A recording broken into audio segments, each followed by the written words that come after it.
2025ನೇ ಸಾಲಿನ ಕೇಂದ್ರ ಬಜೆಟ್ ಮಂಡನೆ ಆಗಿದೆ. ಈ ಬಾರಿಯ ಕೇಂದ್ರದ ಬಜೆಟ್ ಮೇಲೆ ಕರ್ನಾಟಕದಲ್ಲಿಯೂ ಅದರಲ್ಲೂ ಬೆಂಗಳೂರಿನಲ್ಲಿ ಸಾಕಷ್ಟು ನಿರೀಕ್ಷೆಗಳನ್ನು ಇಟ್ಕೊಳ್ಳಲಾಗಿತ್ತು. ರಾಜ್ಯದ ಜನರಿಗೆ ಬೆಟ್ಟದಷ್ಟು ನಿರೀಕ್ಷೆಗಳಿತ್ತು. ಕೃಷಿ, ಕೈಗಾರಿಕೆ ಸೇರಿ ವಿವಿಧ ವಲಯಗಳಲ್ಲಿ ಕರ್ನಾಟಕಕ್ಕೆ ಬಂಪರ್ ಸಿಗುತ್ತೆ ಅಂತ ಹೇಳಿ ಅಂದ್ಕೊಂಡಿದ್ರು. ಆದರೆ ಕಳೆದ ಬಾರಿಯಂತೆ ಈ ಬಾರಿ ಕೂಡ ಕರ್ನಾಟಕಕ್ಕೆ ಮೋಸ ಆಗಿದೆ. ಕೇಂದ್ರ ಬಜೆಟ್ನಲ್ಲಿ ಅಂದುಕೊಂಡಿದ್ದು ಏನೂ ಆಗಿಲ್ಲ, ಏನೂ ಸಿಕ್ಕಿಲ್ಲ. ಹಾಗಿದ್ರೆ ಈ ಬಾರಿಯ ನಿರೀಕ್ಷೆಗಳು ಏನಿತ್ತು? ಕರ್ನಾಟಕಕ್ಕೆ ಏನೆಲ್ಲ ಸಿಕ್ಕಿದೆ, ಹಾಗೆ ಬೇರೆ ರಾಜ್ಯಗಳಿಗೆ ಏನೆಲ್ಲ ಸಿಕ್ಕಿದೆ ಅನ್ನೋದನ್ನು ನಾನು ಹೇಳ್ತಾ ಹೋಗ್ತೀನಿ. ನಾನು ನಿಮ್ಮ ಶಿವರಾಜ್ ಬಾಣಂಕಿ. ನೀವು ಸುದ್ದಿಯಾನದ ಸಬ್ಸ್ಕ್ರೈಬರ್ ಆಗೋದನ್ನು ಮರಿಬೇಡಿ. ಹಾಗೆ ಈ ವಿಡಿಯೋವನ್ನು ಕೊನೆ ತನಕ ನೋಡಿ. ಕಳೆದ ವರ್ಷದಂತೆ ಈ ವರ್ಷ ಕೂಡ ಕರ್ನಾಟಕಕ್ಕೆ ಕೇಂದ್ರ ಬಜೆಟ್ನಲ್ಲಿ ಅನ್ಯಾಯವಾಗಿದೆ. ಕೇಂದ್ರಕ್ಕೆ ಆದಾಯ ಕೊಡುವಲ್ಲಿ ಕರ್ನಾಟಕದ ಕೊಡುಗೆ ಅತಿ ದೊಡ್ಡದಿದೆ. ಅತಿ ಹೆಚ್ಚು ಟ್ಯಾಕ್ಸ್ ಕಲೆಕ್ಟ್ ಮಾಡುವ ಎರಡನೇ ರಾಜ್ಯ ಕರ್ನಾಟಕವೇ ಆಗಿದೆ. ಅದರಲ್ಲೂ ದೇಶದ ಅಭಿವೃದ್ಧಿಯಲ್ಲಿ ನಮ್ಮ ರಾಜ್ಯದ ಪಾತ್ರ ಬಹಳಷ್ಟಿದೆ. ಆದರೆ ಬಜೆಟ್ನಲ್ಲಿ ಬೆಂಗಳೂರಿಗೆ ಕೇಂದ್ರ ಸರ್ಕಾರ ಕೊಟ್ಟಿದ್ದು ಚೊಂಬು. ಒಂದೇ ಒಂದು ಯೋಜನೆ ಕೂಡ ಕರ್ನಾಟಕದ ಪರವಾಗಿ ಘೋಷಣೆ ಮಾಡಿಲ್ಲ. ಕಳೆದ ವರ್ಷದಂತೆ ಈ ವರ್ಷ ಕೂಡ ಅನ್ಯಾಯ ಮಾಡಿದೆ. ತನ್ನ ಮಿತ್ರ ಪಕ್ಷಗಳ ರಾಜ್ಯಗಳಿಗೆ ಬಂಪರ್ ಕೊಟ್ಟ ಮೋದಿ ಸರ್ಕಾರ ಕರ್ನಾಟಕಕ್ಕೆ ಕೊಟ್ಟಿದ್ದು ಮಾತ್ರ ಚೊಂಬು ಅಂತಾನೆ ಹೇಳಬಹುದು. ಬಜೆಟ್ಗೂ ಮುನ್ನ DCM DK ಶಿವಕುಮಾರ್ ಕೇಂದ್ರದ ಮುಂದೆ ಒಂದಿಷ್ಟು ಪ್ರಸ್ತಾವನೆಯನ್ನು ಇಟ್ಟಿದ್ರು. ರಾಜಧಾನಿ ಬೆಂಗಳೂರಿನ ಅಭಿವೃದ್ಧಿಗೆ ಕೇಂದ್ರ ಅನುದಾನ ನೀಡುವ ನಿರೀಕ್ಷೆಯಲ್ಲಿ ರಾಜ್ಯದ ಜನರು ಕಾತರದಿಂದ ಕಾಯ್ತಾ ಇದ್ರು. ಆದರೆ ಆಸೆಯಾಗಿ ಉಳಿದಿದೆ ಹೊರತು ಅದು ನನಸಾಗಿಲ್ಲ. ಹಿಂದಿನ ಕೇಂದ್ರ ಬಜೆಟ್ನಲ್ಲಿ ಬಿಹಾರಕ್ಕೆ ವಿವಿಧ ರಸ್ತೆ ಯೋಜನೆಗಳಿಗೆ 26,000 ಕೋಟಿ ರೂಪಾಯಿ ಅನುದಾನ ಮತ್ತು ಆಂಧ್ರಕ್ಕೆ ಸುಮಾರು 15,000 ಕೋಟಿ ರೂಪಾಯಿ ಅನುದಾನವನ್ನು ನೀಡಿ ಬೇರೆ ರಾಜ್ಯಗಳನ್ನು ಕಡೆಗಣಿಸಲಾಗಿತ್ತು. 2025ರ ಬಜೆಟ್ನಲ್ಲಿ ಅದನ್ನು ಸರಿಪಡಿಸಬಹುದು ಅಂತ ರಾಜ್ಯದ ಜನರು ನಿರೀಕ್ಷೆಯಲ್ಲೇ ಇದ್ದರು. ಅದು ಈಗ ಸುಳ್ಳಾಗಿದ್ದು ಮತ್ತೆ ಬಿಹಾರಕ್ಕೆ ಸೆಂಟ್ರಲ್ ಬಜೆಟ್ ಕೊಡುಗೆಯನ್ನು ನೀಡಿದೆ. ಯಾವುದೇ ಯೋಜನೆ ಕೂಡ ಈ ಬಾರಿಯ ಬಜೆಟ್ನಲ್ಲಿ ಕರ್ನಾಟಕದ ಪಾಲಿಗೆ ಸಿಕ್ಕಿಲ್ಲ. ಮೊದಲಿಗೆ ಕರ್ನಾಟಕದ ನಿರೀಕ್ಷೆಗಳು ಏನಿತ್ತು ಅನ್ನೋದನ್ನು ನೋಡ್ತಾ ಹೋಗೋಣ ಬನ್ನಿ. ಬೆಂಗಳೂರು ಉತ್ತರ ದಕ್ಷಿಣ ಕಾರಿಡಾರ್ಗೆ 15,000 ಕೋಟಿ ರೂಪಾಯಿ ಅಗತ್ಯವಿತ್ತು. ಈ ಬಜೆಟ್ನಲ್ಲಿ ಸಿಗಬಹುದು ಅಂತ ಹೇಳಿ ನಿರೀಕ್ಷೆ ಮಾಡಲಾಗಿತ್ತು. ಅದು ಹುಸಿಯಾಗಿದೆ.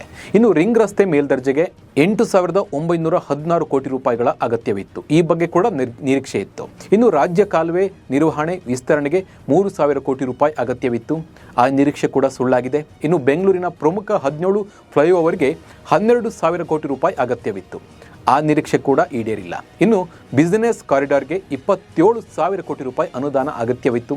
ಅದು ಕೂಡ ನೆರವೇರಿಲ್ಲ. ಇನ್ನು ಬೆಂಗಳೂರಿನ ಜನಸಂದಣಿ ಕಡಿಮೆ ಮಾಡಲು 2 ನಗರ ಸುರಂಗಗಳು, 2 ಎಲಿವೇಟೆಡ್ ಕಾರಿಡಾರ್ಗಳಿಗೆ 36,950 ಕೋಟಿ ರೂಪಾಯಿ ಮಂಜೂರು ಮಾಡಬಹುದೆಂಬ ನಿರೀಕ್ಷೆ ಇತ್ತು.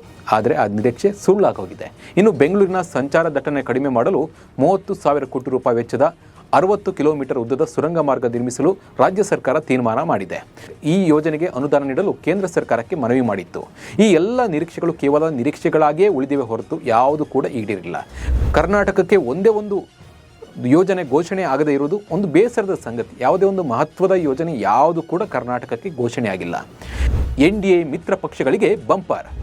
ಈ ಬಾರಿಯೂ ಬಜೆಟ್ನಲ್ಲಿ NDA ಮಿತ್ರ ಪಕ್ಷಗಳ ರಾಜ್ಯಗಳಿಗೆ ಬಂಪರ್ ಸಿಕ್ಕಿದೆ.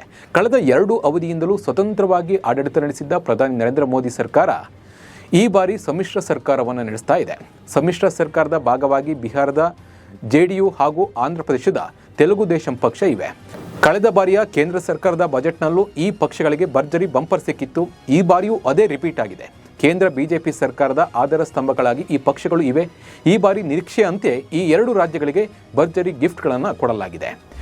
ಬಿಹಾರ ರಾಜ್ಯಕ್ಕೆ ಬಂಪರ್ ಕೊಡುಗೆ. IIT ಪಾಟ್ನಾ ಸೇರಿದಂತೆ ಒಟ್ಟು 5 IIT ಅಭಿವೃದ್ಧಿಗಳ ಅನುದಾನ ಮೀಸಲಿರಿಸಲಾಗಿದೆ. ಈ ಮೂಲಕ ಮೈತ್ರಿ ಪಕ್ಷಗಳಿಗೆ ಭರ್ಜರಿ ಕೊಡುಗೆಯನ್ನು ಕೊಡುವುದನ್ನು ಶುರು ಮಾಡಲಾಗಿದೆ.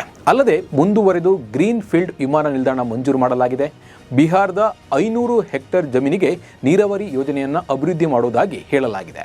ಇನ್ನು ಕೇಂದ್ರ ಹಣಕಾಸು ಸಚಿವೆ ನಿರ್ಮಲಾ ಸೀತಾರಾಮನ್ ಅವರು ಬಿಹಾರದಲ್ಲಿ ವಿಶೇಷ ಮಕಾನ ಮಂಡಳಿಯನ್ನು ಸ್ಥಾಪಿಸುವುದಾಗಿ ಘೋಷಿಸಿದ್ದಾರೆ.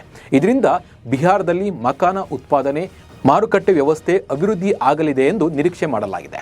ಬಿಹಾರದಲ್ಲಿ ರಾಷ್ಟ್ರೀಯ ಆಹಾರ ತಂತ್ರಜ್ಞಾನ ಅಭಿವೃದ್ಧಿಗೂ ಆದ್ಯತೆ ಕೊಡಲಾಗಿದೆ. ಸಂಗ್ರಹಣೆ ಹಾಗೂ ಸಂಸ್ಕರಣೆ ಉತ್ತೇಜನ ನೀಡಲಾಗಿದೆ. ಆಂಧ್ರ ಪ್ರದೇಶಕ್ಕೂ ಬಂಪರ್. ಇನ್ನು ಕೇಂದ್ರ ಸರ್ಕಾರ ಬಜೆಟ್ ಮಂಡನೆ ಮಾಡೋದಕ್ಕೂ ಮುಂಚೆ ಆಂಧ್ರ ಪ್ರದೇಶಕ್ಕೆ ಬಂಪರ್ ಗಿಫ್ಟ್ ಅನ್ನು ಕೊಟ್ಟಾಗಿದೆ. ಆಂಧ್ರ ಪ್ರದೇಶದ ವಿಶಾಖಪಟ್ಟಣಂನಲ್ಲಿ ರಾಷ್ಟ್ರೀಯ ಉಕ್ಕು ಕಾರ್ಖಾನೆ ವೈಜಾಗ್ ಸ್ಟೀಲ್ ಪುನಶ್ಚೇತನಕ್ಕೆ ಬರೋಬ್ಬರಿ 11,000 400 ಕೋಟಿ ರೂಪಾಯಿ ಪ್ಯಾಕೇಜನ್ನು ಘೋಷಣೆ ಮಾಡಲಾಗಿದೆ. ಭಾರತವು 2030ರ ವೇಳೆಗೆ ವಾರ್ಷಿಕ 300 ದಶಲಕ್ಷ ಟನ್ ಉಕ್ಕು ಉತ್ಪಾದಿಸುವ ಗುರಿಯನ್ನು ಹಾಕಿಕೊಂಡಿದೆ. ಈ ಮೂಲಕ 2 ಮಿತ್ರ ಪಕ್ಷಗಳಿಗೂ ಹಾಗೂ ಮಿತ್ರ ಪಕ್ಷ ರಾಜ್ಯಗಳಿಗೂ ಬಂಪರ್ ಕೊಡುಗೆಯನ್ನು ಕೊಡಲಾಗಿದೆ. ಏನಿಲ್ಲ ಕರ್ನಾಟಕಕ್ಕೆ ಏನಿಲ್ಲ. ಈ ಬಜೆಟ್ನಲ್ಲಿ ಕರ್ನಾಟಕಕ್ಕೆ ಏನೂ ಕೊಟ್ಟಿಲ್ಲ. ಸಾಕಷ್ಟು ಆದಾಯ ಕೊಡುವ ಬೆಂಗಳೂರಿಗೆ ಈ ಮಟ್ಟಿಗೆ ಕಡೆಗಣಿಸಿರುವುದು ಯಾಕೆ? ಈ ಮಟ್ಟಿಗೆ ಯಾಕೆ ಕಡೆಗಣಿಸಿದ್ದಾರೆ ಅನ್ನೋ ಪ್ರಶ್ನೆ ಎದ್ದಿದೆ. ಕಳೆದ ವರ್ಷ ಕೇಂದ್ರ ಬಜೆಟ್ ಮೇಲೆ ಸಾಕಷ್ಟು ನಿರೀಕ್ಷೆ ಇಟ್ಟುಕೊಂಡಿದ್ದ ರಾಜ್ಯ ಸರ್ಕಾರಕ್ಕೆ ಅನ್ಯಾಯವಾಗಿತ್ತು. ಈ ಬಾರಿ ಕೂಡ ಅದೇ ರಿಪೀಟ್ ಆಗಿದೆ. ಕರ್ನಾಟಕದ ಜನರನ್ನ ಬಜೆಟ್ನಲ್ಲಿ ಕೇಂದ್ರ ಸರ್ಕಾರ ನಿರ್ಲಕ್ಷ್ಯ ಮಾಡಲಾಗಿದೆ ಅಂದರೆ ತಪ್ಪಾಗಕ್ಕಿಲ್ಲ. ಈ ಬಗ್ಗೆ ನಿಮ್ಮ ಅನಿಸಿಕೆ ಮತ್ತು ಅಭಿಪ್ರಾಯವನ್ನು ಕಮೆಂಟ್ ಮೂಲಕ ನಮಗೆ ತಿಳಿಸಿ. ನಮಸ್ಕಾರ.